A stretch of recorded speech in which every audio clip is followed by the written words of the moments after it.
میں صراحتاً نصوص موجود نہ ہو، وہاں میرے خلفاء اپنی سنت، اپنے اجتہاد سے جو رائے پیش کریں گے وہ رائے وہی ہوگی کہ جو رائے الہام خداوندی ہوگی اس میں میرے خلفاء خطا نہیں کریں گے۔ اس لیے میرے خلفاء کی سنت کو اختیار کرنا۔ اور محدثین کرام نے یہاں دوسری وجہ یہ لکھی ہے کہ حضور نے فرمایا میرے خلفاء کی سنت کو تھامنا، وجہ اس کی یہ ہے کہ وہ سنت تو در حقیقت حضور ہی کی ہوگی، لیکن حضور کے زمانہ میں وہ سنت مشہور نہ ہو سکی ہوگی، حضور کے خلفاء کے زمانے میں وہ سنت مشہور ہوئی ہوگی تو لوگ اس طریقے کو خلفاء کی طرف منسوب کر دیں گے، در حقیقت وہ سنت حضور ہی کی ہوگی۔ اس لیے حضور نے فرمایا کہ میرے خلفاء کی سنت کو بھی مضبوطی سے تھامنا۔ یہ اختلاف کے دنوں میں یہ مختلف فتنے جب سر اٹھائیں گے ان دنوں میں صراط مستقیم پہ قائم رہنے کا یہ اصول ہے کہ میری سنت، میرے خلفاء کی سنت کو اختیار کرنا، کہ یہ میرے خلفاء کی سنت بھی الہام خداوندی ہوگا، اس میں خطا کا احتمال نہیں۔ چنانچہ محدثین کرام فرماتے ہیں یہ ایک علمی بحث بھی ہے، اس کو یاد رکھیں۔ سیدنا صدیق اکبر کے دور میں جب مانعین زکوٰۃ سے مقابلے کی بات چلی، صحابہ کرام فرمایا کرتے تھے کہ وہ لوگ جو آج زکوٰۃ کا انکار کر رہے ہیں یہ کلمہ گو ہیں، قرآن پڑھتے ہیں، کلمہ پڑھتے ہیں، ان سے آپ مقابلہ کیسے کر رہے ہیں؟ سیدنا صدیق اکبر نے فرمایا واللہ لو منعونی عقالا كانوا يؤدونه الى رسول اللہ صلی اللہ علیہ وسلم لقاتلتهم۔ اللہ کی قسم اگر حضور کے زمانے میں وہ ایک رسی بھی جو زکوٰۃ کے طور پر دیا کرتے تھے اگر آج وہ رسی بھی نہ دیں ان سے میں قتال کروں گا۔ ابو بکر رضی اللہ تعالیٰ عنہ نے یہ سنت ظاہر فرمائی، مانعین زکوٰۃ سے جنگ کی، چنانچہ بعد میں پوری امت مسلمہ اس بات کا اقرار کرنے لگی ابو بکر کی یہ سنت، ابو بکر کا یہ اجتہاد، یہ الہام خداوندی تھا، اس میں خطا نہیں۔ چنانچہ حضرت فاروق اعظم کا دور آتا ہے، سیدنا فاروق اعظم رضی اللہ تعالیٰ عنہ اپنے دور خلافت میں تراویح کا مسئلہ چلتا ہے، 8 ہیں یا 20، سیدنا فاروق اعظم 20 تراویح پر تمام امت مسلمہ کو کھڑا کرتے ہیں۔ سیدنا فاروق اعظم کے دور میں طلاق کا مسئلہ چلتا ہے، اگر آدمی ایک مجلس میں 3 طلاقیں اکٹھی دے تو وہ 1 طلاق ہوگی یا 3 طلاقیں ہوں گی۔ فاروق اعظم رضی اللہ تعالیٰ عنہ نے یہ فتویٰ صادر فرمایا کہ وہ طلاقیں 3 ہی ہوں گی اگر ایک مجلس میں دی جائیں۔ سیدنا عثمان غنی کے دور میں آپ نے اپنا یہ اجتہاد اور سنت سے یہ حکم فرمایا کہ جمعہ کے دن دوسری اذان شروع کی جائے، کہ پہلی مملکت اسلامیہ کی سلطنت اور یہ سرحدیں وسیع ہو چکی ہیں، مال و دولت، مال غنیمت عام ہونے کی بنا پر مسلمان تجارت کے اندر آگے بڑھ چکے ہیں، پہلی اذان کے بعد ممکن ہے مسلمان جمعہ کی نماز تک نہ پہنچ سکیں، دوسری اذان کا آغاز کیا جائے۔ سیدنا عثمان غنی نے دوسری اذان کا اجرا فرمایا تو آپ کی یہ سنت بھی اس حدیث کی روح سے یہ بھی الہام خداوندی ہے، اس میں آپ نے خطا نہیں کی۔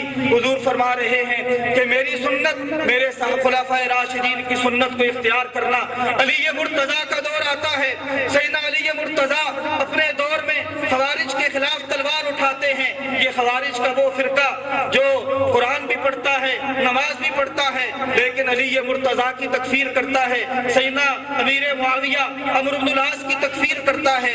حضرت علی مرتضیٰ نے خوارج کے خلاف جہاد کیا، چنانچہ امام ابو حنیفہ رحمۃ اللہ علیہ فرماتے ہیں کہ لولا علی ما کننا ندری احکام اہل البغی، اگر علی مرتضیٰ نہ ہوتے تو باغیوں کے خلاف تلوار اٹھانی ہے یا نہیں، ہمیں یہ احکام معلوم نہ ہو سکتے کہ یہ باغی جو ظاہراً مسلمان ہیں ان کے خلاف مقابلہ کیا جا سکتا ہے یا نہیں۔ یہ علی مرتضیٰ کا اجتہاد تھا، تو یہ خلفائے راشدین کے وہ اجتہاد ہیں، خلفائے راشدین کی وہ سنت ہیں جن کو اختیار کرنے کا حکم دیا گیا ہے کہ علیکم بسنتی وسنت الخلفاء الراشدین المہدیین۔ اور عقیدہ کے طور پر اس حدیث کا معنی بھی یاد رکھیں کہ علیکم بسنتی وسنت الخلفاء الراشدین المہدیین، اس حدیث کا معنی کیا ہے؟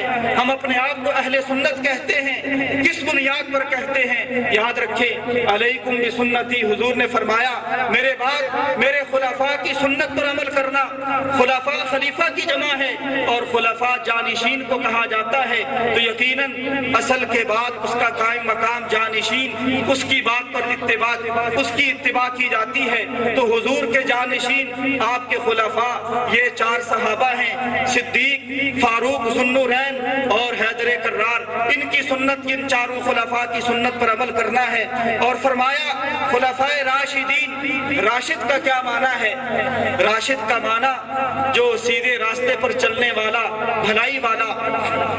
قرآن مجید کی آیات سے اگر راشد کا معنی سمجھا جائے تو آپ اپنا عقیدہ اور واضح بنا سکتے ہیں. قرآن مجید نے راشد کا معنی بھی سمجھایا ہے کہ اولئک لو یطیعکم فی کثیر من الامر لعنتم. اس کے بعد راشد کی صفات ذکر کی جا رہی ہیں. ولکن اللہ حبب الیکم الایمان وزینہ فی قلوبکم وکرہ الیکم الکفر والفسوق والعصیان اولئک هم الراشدون. کہ راشد کون لوگ ہیں کہ جن کے دلوں میں اللہ ایمان کو محبوب بنا دے، ان کے دلوں میں ایمان کو رچا بسا دے.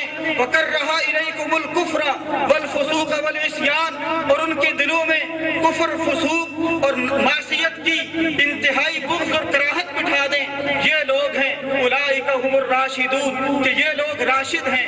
تو اس سے خلفاء راشدین کا معنی بھی سمجھ میں آیا کہ خلفاء راشدین وہ خلفاء ہیں کہ جن کے دلوں میں ایمان رچ بس چکا تھا اور ان کے دلوں میں کفر کی، معصیت کی نفرت بڑھ چکی تھی، پوری طرح بیٹھ چکی تھی. یہ لوگ راشد ہیں. اور فرمایا خلفاء الراشدین المہدیین. مہدی کا معنی کیا ہے؟